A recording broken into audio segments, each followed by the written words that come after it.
Panen jagung hibrida digelar TNI Angkatan Udara dari Lanut Sultan Hasanuddin di Kecamatan Tompo Bulu, Kabupaten Maros, Sulawesi Selatan. Panen ini merupakan rangkaian kegiatan Hari Bakti TNI Angkatan Udara ke-78.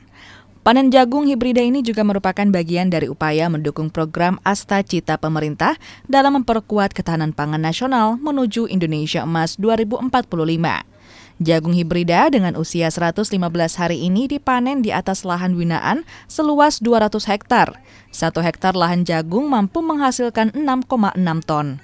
Panen yang kita panen ini sekitar 53 hektar yang siap panen dan yang mana bahwa lokasi di sini ladang jagung itu seluas 2.300 hektar yang nantinya akan berangsur-angsur untuk sesuai dengan masa panen, dan panen saat ini sesuai dengan usianya 115 hari untuk jagung hibrida ini.